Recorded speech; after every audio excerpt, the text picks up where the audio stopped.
Rain streaked across the wide windows of the little cafe at the corner of the street, blurring the world outside into a wash of gray and silver.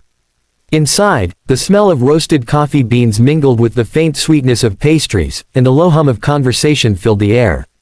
It was the kind of place that tried to be warm even when the world outside wasn't. Every table was occupied, mostly by people glued to laptops or chatting with friends, cups of steaming coffee between them like tiny anchors against the gloom of the day.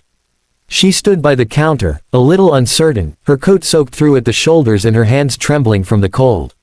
Her name was Mira. She looked as if she had been walking for hours, her eyes shadowed and tired, her hair clinging in wet strands around her face.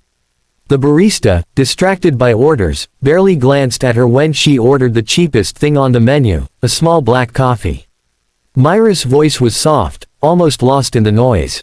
She paid in coins that she had to count out slowly, each one leaving her fingers reluctantly, as if they were the last she had. When she turned to find a seat, she realized there were none left. Every table was taken, and when she tried to ask a couple if she could share their corner, they smiled awkwardly and shook their heads. One woman gestured toward her laptop, saying she was waiting for someone. A group of students laughed loudly nearby, their backpacks spilling over chairs that no one was using, and when Mira glanced toward them hopefully, one of them said, "Sorry, all taken," without even looking up. She stood there for a long moment, holding her steaming cup, unsure whether to leave or stand awkwardly by the window until her coffee went cold. At a small table near the back sat a man with a little girl. He had that quiet, tired look of someone who carried more than his share of responsibilities but still found a way to smile at the person sitting across from him.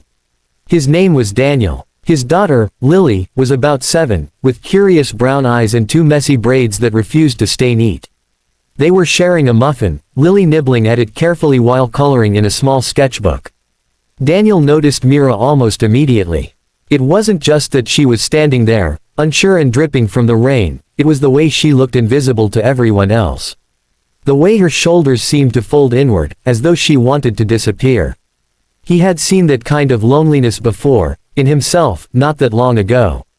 He hesitated, then caught her eye and gave a small, warm nod toward the empty chair at his table. "You can sit here if you want," he said, his voice gentle but steady enough to be heard over the clatter of cups. Mira blinked, as if unsure he was really talking to her. "Oh, I don't want to intrude," she murmured. "It's no trouble," he said. "It's just me and my daughter. We don't mind some company, do we, Lily?" Lily shook her head eagerly. "You can sit with us," she said, swinging her legs under the chair. Something in Mira's face softened then, a flicker of gratitude, fragile but real. She approached slowly, sitting down opposite Daniel, her hands cupped around her coffee like it was something precious. "Thank you," she whispered. For a while, they didn't talk much. Daniel returned to helping Lily with her drawing, while Mira stared at the window, watching the rain slide down in crooked lines. The cafe's warmth began to seep into her bones, and for the first time that day, she felt a little less like she was floating outside of everything. Lily looked up at her after a few minutes. "You look sad," she said in the honest, blunt way that only children can. Daniel frowned lightly. "Lily, it's okay," Mira said softly, a faint smile tugging at her lips. "I suppose I am a little sad." "Why?" the girl asked. "Because sometimes people forget how to see each other," she said, her gaze flicking briefly to the crowd around them. "They look, but they don't really see." Daniel watched her for a moment, intrigued by the quiet weight of her words. "That's true," he said. "But sometimes all it takes is one person to notice." Their eyes met, and for a brief second, something unspoken passed between them, a kind of mutual understanding. She noticed the tiredness around his eyes, the faint shadow of loss that lived behind his calm expression. He looked like someone who had learned to keep going because he had to, not because life had made it easy. Lily, oblivious to the tension, offered Mira a piece of her muffin.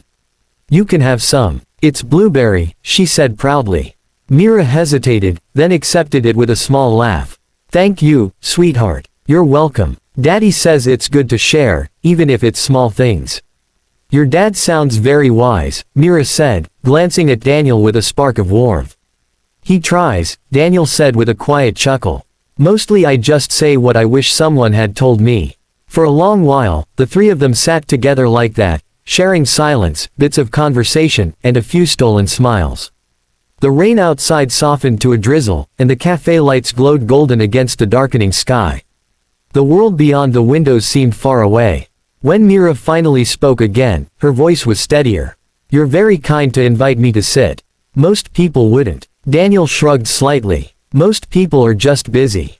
They don't mean to be unkind. But sometimes you just have to do the small thing that feels right." She looked down at her cup. "It's been a while since anyone did something like that for me." He studied her face then, really looked at her. The faint bruise of sleepless nights under her eyes, the nervous habit of rubbing her thumb against the edge of the cup, the way her coat looked like it had seen too many bad days. "Are you all right?" he asked gently. She hesitated. "I will be," she said after a pause. "I just needed a place to stop for a while." Lily had gone back to coloring, humming softly to herself, so Daniel leaned forward a little. "Then I'm glad you stopped here." Her eyes glistened slightly, but she blinked it away with a fragile smile. "Me too." They sat there until the rain stopped completely, until the cafe began to thin out and the barista started wiping down tables. Lily showed Mira her drawing, a rainbow over a big house with flowers in the yard, and Mira told her it was beautiful. When they finally got up to leave, Daniel offered her his umbrella. "You'll need it more than I will," he said when she started to protest. "We're just a few blocks from home." She took it reluctantly, her fingers brushing his. "Thank you, really. For the seat, the company, the umbrella, all of it." He smiled. "You're welcome. Maybe we'll see you here again." "Maybe," she said softly, tucking the umbrella under her arm. She hesitated, then added, "You and your daughter make this place feel less lonely." Daniel watched her walk out into the street, the umbrella opening like a small bloom against the gray sky. Lily tugged at his sleeve. "Daddy, will we see her again?" "I hope so," he said quietly, watching until she disappeared around the corner. "Sometimes people come into your life for a reason." Lily nodded, as if she understood. Maybe she needed a friend. "Maybe we all do," he said. And as he helped his daughter into her coat, he found himself glancing toward the door one last time, wondering if kindness could be the start of something neither of them had expected. Outside, the rain had stopped completely, but the world still shimmered. With the traces of it, reflections of streetlights in puddles, the smell of wet earth, and the lingering warmth of a small act of compassion that had quietly changed the shape of an ordinary afternoon.